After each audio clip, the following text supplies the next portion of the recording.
নমস্কার প্রিয় শ্রোতা বন্ধুরা, রাধাকৃষ্ণ পিয়ালি চ্যানেলে আমি পিয়ালি আছি আজকে আপনাদের সাথে শ্রীমদ্ ভগবত গীতা পাঠ করে শোনানোর জন্য। প্রিয় শ্রোতা বন্ধুরা, আশা করছি আপনারা সবাই ভালো আছেন এবং সুস্থ আছেন।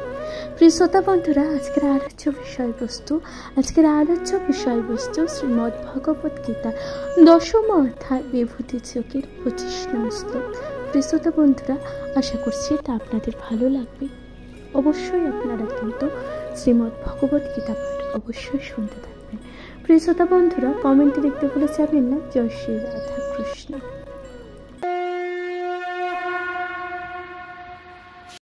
নমস্কার প্রিয় শ্রোতা বন্ধুরা, শ্রীমদ্ ভগবত গীতার 10ম অধ্যায়ের বিভূতি যোগের 25নং শ্লোকে ভগবান শ্রীকৃষ্ণ কি বলছেন?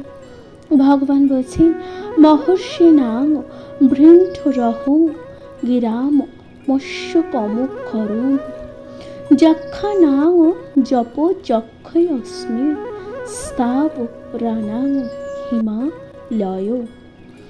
শ্রোতা বন্ধুরা, এই যে ভগবান শ্রীকৃষ্ণ বললেন, এই যে ভগবান শ্রীকৃষ্ণ যে শ্লোকটি বললেন, এই শ্লোকের অনুপাতে ভগবান কি বলছেন?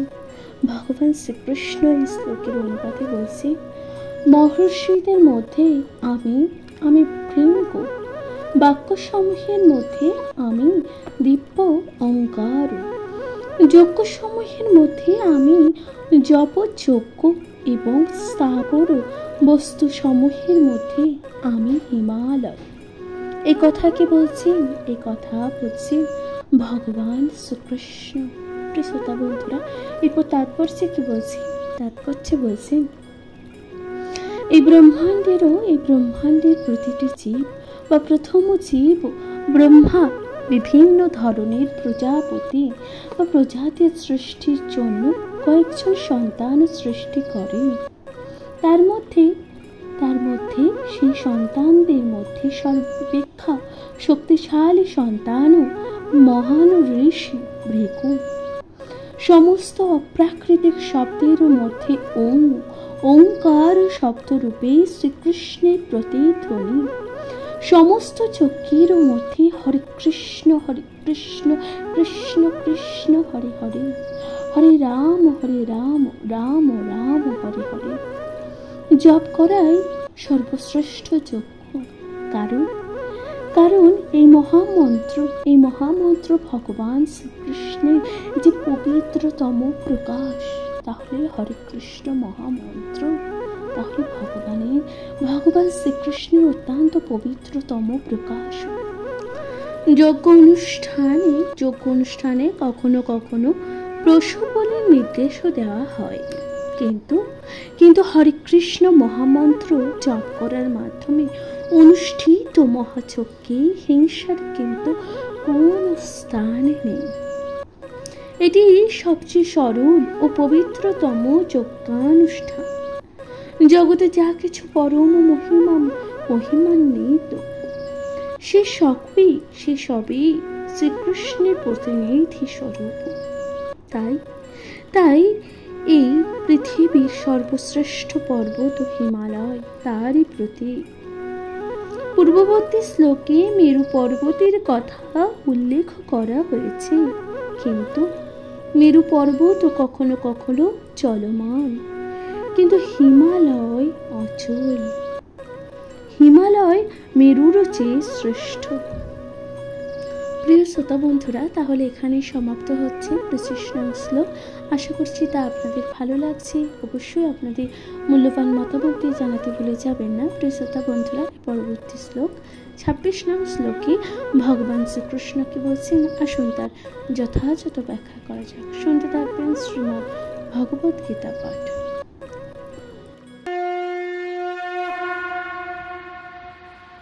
নমস্কার প্রিয় শ্রোতা বন্ধুরা, শ্রীমদ্ ভগবত গীতার 10ম অধ্যায় 26নং শ্লোকে ভগবান কি বলছেন? ভগবান শ্রীকৃষ্ণ বলছেন, ঐশ্বর্য সর্ববৃক্ষানাং দেবর্ষীনাং চ নারদ গন্ধর্বানাং চিত্ররথ সিদ্ধার্থানাং কপিলমুনি। অর্থাৎ এখানে এই যে শ্লোকটিতে অনুপাতে কি বলা হচ্ছে? অনুপাতে বলছে সমস্ত বৃক্ষের মধ্যে আমি অশ্বত্থ, দেবর্ষীদের মধ্যে আমি নারদ, গান্ধর্বদের মধ্যে আমি চিত্ররথ এবং এবং সিদ্ধদের মধ্যে আমি কপিলমণি। ভগবান শ্রীকৃষ্ণ এত সুন্দরভাবে কিন্তু অনুপাতের ব্যাখ্যা করলেন। এরপর তাৎপর্যে ভগবান কি বলছেন?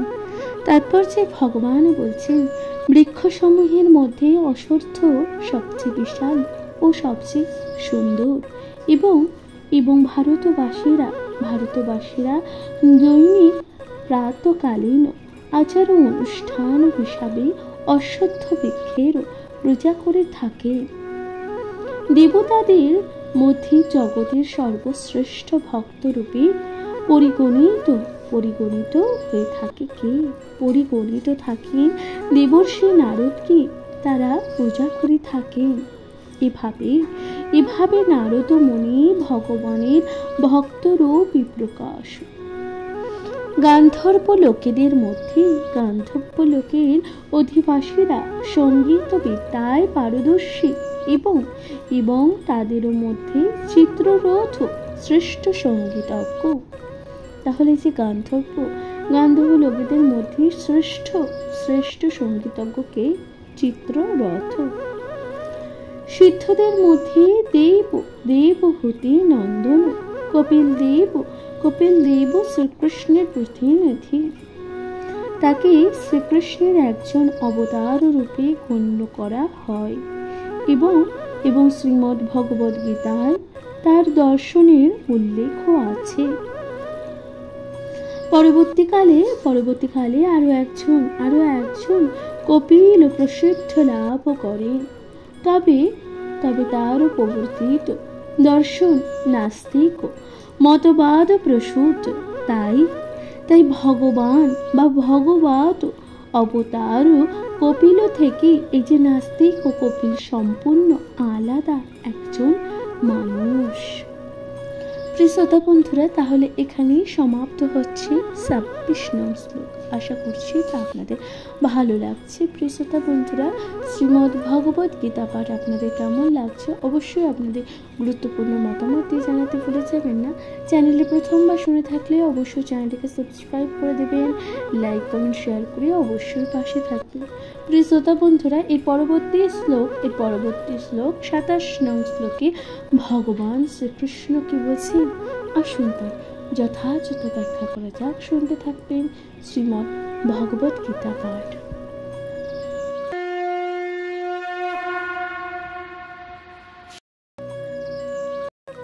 নমস্কার প্রিয় শ্রোতা বন্ধুরা, শ্রীমদ্ ভগবদ গীতার দশম অধ্যায় 27 নং শ্লোকে ভগবান শ্রীকৃষ্ণ কি বলছেন? ভগবান বলছেন, উচ্চৈ শ্রবণশানং বিদ্ধি মামৃত ধোবম ঐরাবতং গজেন্দ্রাণাং নারায়ণাং চ নারাধিপম। অর্থাৎ এখানে অনুপাতে ভগবান কি বলছেন? ভগবান শ্রীকৃষ্ণ অনুপাতে বলছেন, অশ্বত্থের মধ্যে আমাকে সমুদ্র মন্থনের সময় উদ্ভূত উচ্চস্বরূপা বলে জানবে। শ্রেষ্ঠ হস্তিদের মধ্যে আমি ঐরাবত এবং মনুষ্যদের মধ্যে আমি রাজা। এই কথা কি বলছে? ভগবান বলছেন। এরপর এই শ্লোকের তাৎপর্যে কি আছে? এই শ্লোকের তাৎপর্যে আছে, এক সময় ভগবত ভক্ত দেবতা ও ভগবত বিদ্বেষী অসুরেরা একত্রে সমুদ্র মন্থনে অংশগ্রহণ করলে সেই যে মন্থনের ফলে অমৃত ও বিষ উত্তোলিত হয়েছিল। দেবাদিদেব মহাদেব সেই বিষ পান করে জগৎকে রক্ষা করেছিলেন। আর যে সেই অমৃতের থেকে অনেক জীব উৎপন্ন হয়েছিল, যার মধ্যে ছিল উচ্চৈঃশ্রব নামক একজন দিব্য অশ্ব এবং ঐরাবত নামে এক দিব্য হস্তি। তাহলে এই যে অমৃত কুণ্ডের থেকে অমৃত ছাড়াও সে সমুদ্র মন্থনের সময় আর কি কি কি উৎপন্ন হয়েছিল। সেখানে একটি অশ্ব যার নাম কিনা ছিল উচ্চশ্রবা এবং ঐরাবত নামক একটি হস্তি, সেখান থেকে কিন্তু সেই যে সমুদ্র মন্থন থেকে উৎপন্ন হয়েছিল। এই দুটি পশু অমৃত থেকে উৎপত্তি হবার ফলে বিশেষ গুরুত্বপূর্ণ এবং সেই জন্য তারা শ্রীকৃষ্ণের প্রতিনিধি স্বরূপ। মানুষদের মধ্যে রাজা শ্রীকৃষ্ণের প্রতিনিধি, কারণ শ্রীকৃষ্ণ জগতের পালনকর্তা। এই যে জগৎ সাম্রাজ্যে, এই যে বিশ্ব ব্রহ্মাণ্ডের পালনকর্তাকে ভগবান বাসুদেব শ্রীকৃষ্ণ। তাই এবং রাজারও দৈব গুণাবলীতে গুণান্বিত হওয়ার ফলে তাদের রাজ্যেরও পালনকর্তা রূপে নিয়োজিত। শ্রী রামচন্দ্র মহারাজ ও যুধিষ্ঠির ও মহারাজ পরীক্ষিতের মতন নরপতিরা ছিলেন অত্যন্ত ধর্মপরায়ণ।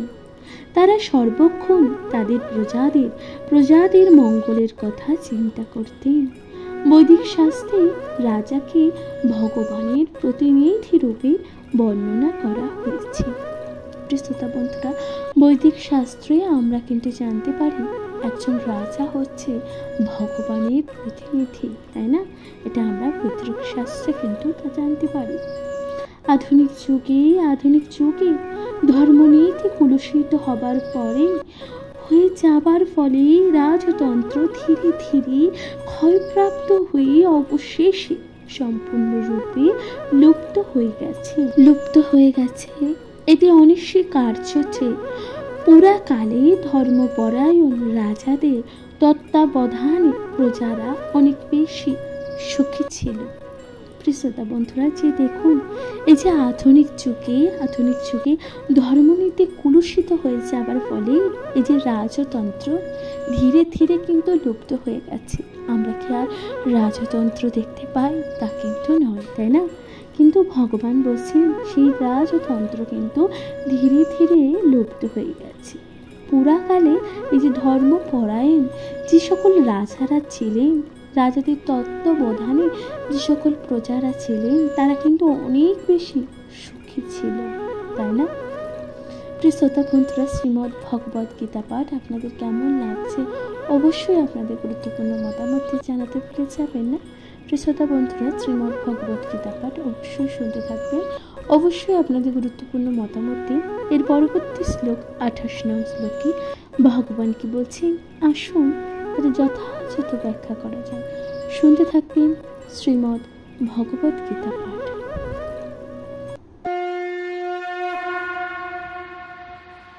নমস্কার প্রিয় শ্রোতা বন্ধুরা, শ্রীমদ্ ভগবদ গীতার দশম অধ্যায়ের 28 নং শ্লোকে ভগবান কি বলছেন?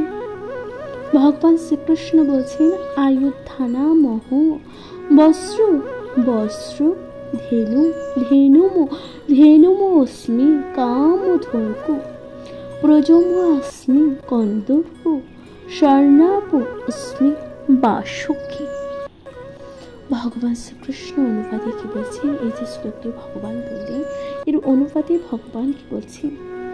সমস্ত অস্ত্রের মধ্যে আমি বজ্র, গাভীদের মধ্যে আমি কামধেনু, সন্তান উৎপাদনের কারণ স্বরূপ আমি কামদেব, এবং সর্পদের মধ্যে আমি বাসুকি। এই কথা ভগবান কিন্তু বলছেন।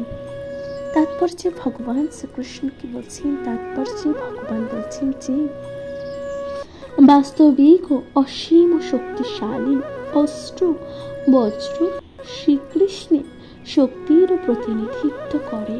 তাহলে বজ্র সবচেয়ে শক্তিশালী অস্ত্র। তা কি করে? তা কিন্তু ভগবান অর্থাৎ বাসুদেব শ্রীকৃষ্ণের প্রতিনিধি করে।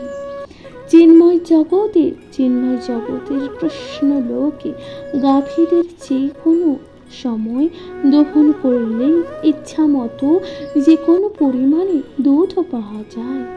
এই যে জড়জগতে অবশ্যই এই ধরনের গাভী দেখা যায় না।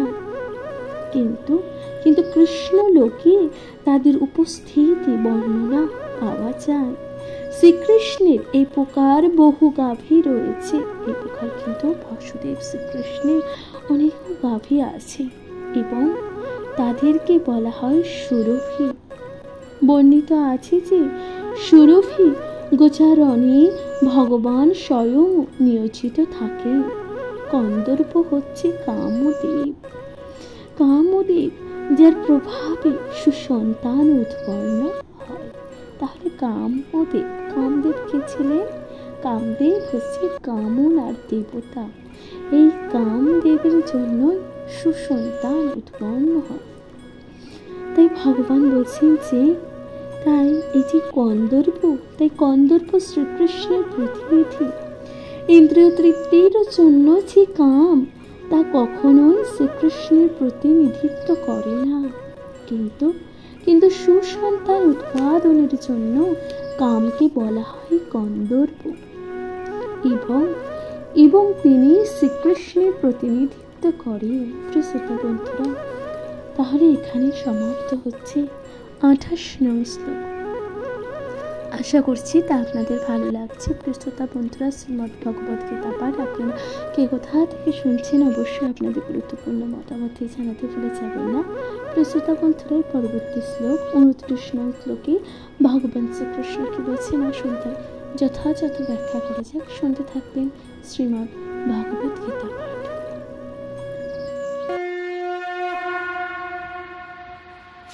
নমস্কার প্রিয় শ্রোতা বন্ধুরা, শ্রীমদ্ ভগবদ গীতার 10ম অধ্যায় 29 নং শ্লোকে ভগবান কি বলছেন? ভগবান শ্রীকৃষ্ণ বলছেন, অনন্ত স্মাস্মি নাগা নাং বরুণ যাদব সাময়ম পিতৃনাম অর্মা তস্মি ইয়াম সংযত তামো হোম। শ্রোতা বন্ধুরা, এই যে শ্লোকটি ভগবান বললেন, এই শ্লোকের অনুপাতে ভগবান কি বলছেন?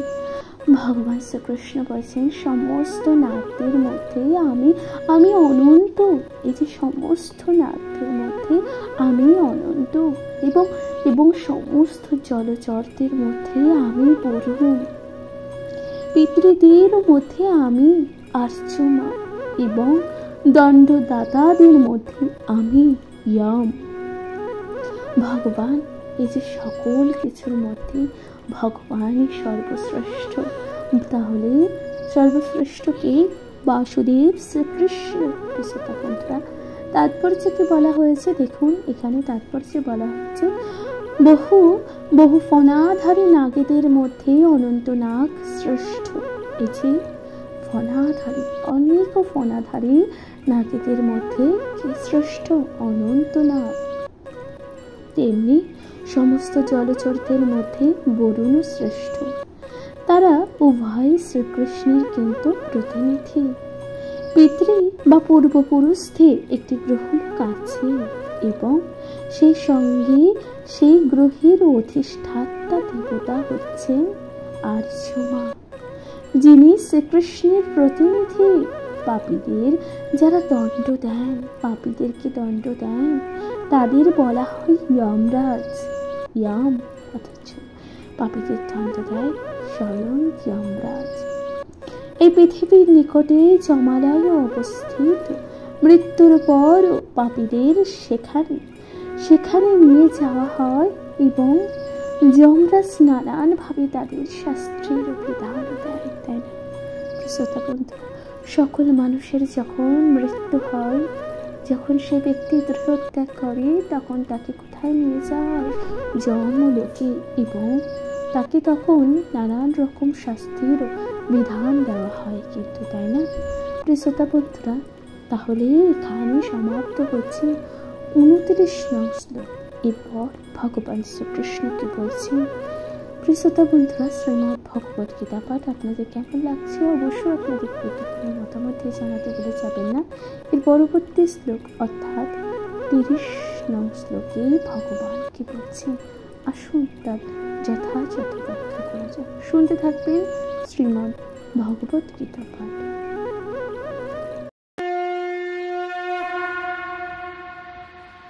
নমস্কার প্রিয় শ্রোতা বন্ধুরা, শ্রীমদ্ ভগবত গীতার 10ম অধ্যায় 30 নং শ্লোকে ভগবান শ্রীকৃষ্ণকে বলছেন, ভগবান বলছেন যে প্রহ্লাদ अस्मि দত্তানাং কালত কলয়াত মহোন মৃগানাং চ মৃগেন্দ্র অহোম মৃণতয়শ্চ পরীক্ষিণাম। শ্রোতা বন্ধুরা, এই যে 30 নং শ্লোকে ভগবান শ্রীকৃষ্ণ বলছেন, ভগবান বলছেন অনুপাতে কি বলছেন দেখুন, অনুপাতে বলছেন, দৈত্যদের মধ্যে আমি ভক্তিমান প্রহ্লাদ, বশীকারীদের মধ্যে আমি কাল, পশুদের মধ্যে আমি সিংহ এবং পক্ষীদের মধ্যে আমি গরুড়। তাৎপর্য ভগবান বলছেন দিতি ও অদিতি দুই ভগ্নী। তাহলে দিতি ও অদিতি কারা? এরা হচ্ছে দুই ভগ্নী। অদিতির পুত্রদের বলা হয় আদিত্য এবং দিতির পুত্রদের বলা হয় দৈত্য। সমস্ত আদিত্যেরা ভগবানের ভক্ত, আদিত্যরা ভগবানের ভক্ত, আর সমস্ত দৈত্যরা নাস্তিক। যদিও প্রহ্লাদ দৈত্যকুলে জন্মগ্রহণ করেছিলেন, কিন্তু তা সত্ত্বেও তার শৈশব থেকেই তিনি ছিলেন একজন মহান ভগবত ভক্ত, তথা ভক্ত প্রহ্লাদ ছিলেন একজন কৃষ্ণ ভক্ত।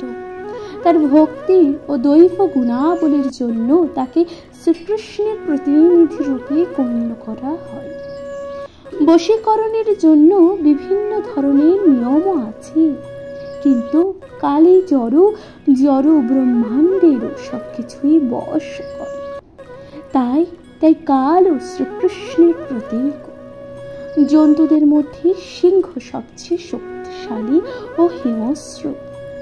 সমস্ত পক্ষীকুলের মধ্যে শ্রী বিষ্ণুর বাহক গরুরই সর্বশ্রেষ্ঠ।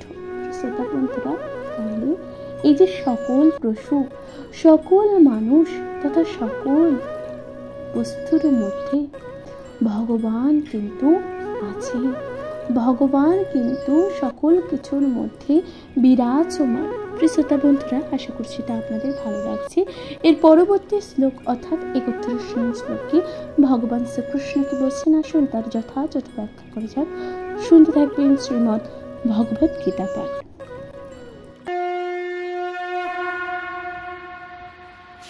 নমস্কার প্রিয় শ্রোতা বন্ধুরা, শ্রীমদ্ ভগবত গীতার 10ম অধ্যায়ের 31 নং শ্লোকে ভগবান কি বলছেন? ভগবান শ্রীকৃষ্ণ বলছেন, পবন পবতামি অস্মি রাম শস্ত্রভূতামহম ঋষনাম মকরস্মাস্মি শ্রোতু সামস্মি জাহ্নবী। শ্রোতা বন্ধুরা, তাহলে এখানে যে শ্লোকটি পাঠ করা হয়েছে, এই শ্লোকের অনুবাদে কি বলা হচ্ছে? অনুবাদে বলছে, পবিত্রকারী বস্তুদের মধ্যে আমি বায়ু, শস্ত্রধারীদের মধ্যে আমি পরশুরাম ও মৎস্যদের মধ্যে আমি মকর এবং নদী সমূহের মধ্যে আমি গঙ্গা। এই যে ভগবান বললেন, এর তাৎপর্য ভগবান কি বলছেন? ভগবান বলছেন, সমগ্র জলচর প্রাণীদের মধ্যে মকর বৃহত্তম। যে সমস্ত যে জলচর প্রাণী আছে তাদের মধ্যে মকরই বৃহত্তম এবং মানুষদের মধ্যে তা অত্যন্ত ভয়ঙ্কর। এভাবে মকর পৃথিবীর প্রতীক স্বরূপ। তাহলে এই যে মকর হচ্ছে পৃথিবীর প্রতীক স্বরূপ। শ্রোতা বন্ধুরা, তাহলে এখানে সমাপ্ত হচ্ছে 31 নং শ্লোক। আশা করছি তা আপনাদের ভালো লাগছে। এর পরবর্তী শ্লোক অর্থাৎ 32 নং শ্লোকে ভগবান শ্রীকৃষ্ণ কি বলছেন, আসুন তার যথাযথ ব্যাখ্যা করা যাক। শুনতে থাকবেন শ্রীমদ্ ভগবত গীতা পাঠ। নমস্কার প্রিয় শ্রোতা বন্ধুরা, শ্রীমদ্ ভগবত গীতার 10ম অধ্যায় বিভূতি যোগের 32 নং শ্লোকে ভগবান কি বলছেন? ভগবান শ্রীকৃষ্ণ বলছেন, স্বর্গা নামতি রন্তশ্চ মধ্যাং চৈব অর্জুনম আধ্যাত্ম বিদ্যা বিদ্যা বিদ্যা নাং বাদ প্রবোদ প্রবোদ তামোহ। অর্থাৎ এখানে অনুবাদে ভগবান কি বলছে? অনুবাদে ভগবান বলছেন, হে অর্জুন, হে অর্জুন, সমস্ত শ্রেষ্ঠ বস্তুর মধ্যে আমি আদি, অন্ত ও মধ্য। সমস্ত বিদ্যার মধ্যে আমি আধ্যাত্ম বিদ্যা এবং তার্কিকদের মধ্যে বাদ, জল্প ও বিস্তারিত বিস্তারার মধ্যে আমি সিদ্ধান্তবাদ। শ্রোতা বন্ধুরা, এবার ভগবান কি বলছেন? তাৎপর্য বলছেন, দেখুন, সৃষ্টি শ্রেষ্ঠ বস্তুর মধ্যে সমগ্র জড় উপাদান প্রথম সৃষ্ট হয়। পূর্বেই ব্যাখ্যা করা হয়েছে যে মহাবিষ্ণু গর্ভোদকাশায়ী, বিষ্ণু ক্ষীরোদশায়িনী, বিষ্ণু এই জড় জগতের সৃষ্টি ও পরিচালনার কার্য করেন এবং তারপর পুনরায় শিব তার প্রলয় সাধন করেন। ব্রহ্মা হচ্ছেন গৌণ সৃষ্টিকর্তা, সৃষ্টি স্থিতি ও প্রলয়ের এই সমস্ত প্রতিনিধিরা পরমেশ্বর ভগবানের গুণবতার। তাই তিনি সমগ্র সৃষ্টির আদি, মধ্য ও অন্ত। উন্নত মানের শিক্ষার জন্য জ্ঞানের বহুবিধ গ্রন্থ আছে, যেমন চতুর্বেদ, তাদেরও অন্তর্ভুক্ত স্বরদর্শন, বেদান্ত সূত্র, ন্যায়শাস্ত্র, ধর্মশাস্ত্র ও পুরাণ। সুতরাং শিক্ষামূলক গ্রন্থের সর্বসমেত এই যে 14টি বিভাগ রয়েছে, এগুলির মধ্যে যে গ্রন্থটি আধ্যাত্মবিদ্যা বা পারমার্থিক জ্ঞান পরিবেশন করে, বিশেষ করে বেদান্ত সূত্র শ্রীকৃষ্ণের প্রতীক, ন্যায়শাস্ত্র তার্কিকদের মধ্যে তর্কের বিভিন্ন স্তর আছে, বাদী ও প্রতিবাদীদের যুক্তিতর্কের সমর্থনে সাক্ষ্য ও প্রমাণিক তথ্য বলা হয় জল্প। পরস্পরকে পরাস্ত করার প্রচেষ্টায় বলা হয় বিতণ্ডা এবং চূড়ান্ত সিদ্ধান্তকে বলা হয় বাদ। এই ধরনের চূড়ান্ত সিদ্ধান্তই হচ্ছে শ্রীকৃষ্ণের প্রতীক। তাহলে ভগবান শ্রীকৃষ্ণ এত সুন্দরভাবে 32 নং শ্লোকের ব্যাখ্যা করলে, আশা করছি তা আপনাদের ভালো লাগছে। এর পরবর্তী শ্লোক অর্থাৎ 33 নং শ্লোকে ভগবান কি বলছেন, আসুন তার যথাযথ ব্যাখ্যা করা যাক। শুনতে থাকবেন শ্রীমদ্ ভগবত গীতা পাঠ।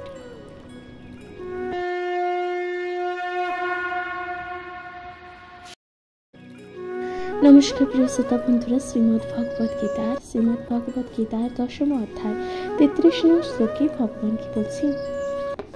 ভগবান শ্রীকৃষ্ণ বলছেন, অক্ষরান কমনস্মিন দ্বন্দ্ব সামস্যচ অহমে বাক্ষয় কাল ধ্রাত অং বিশ্বত মুখ।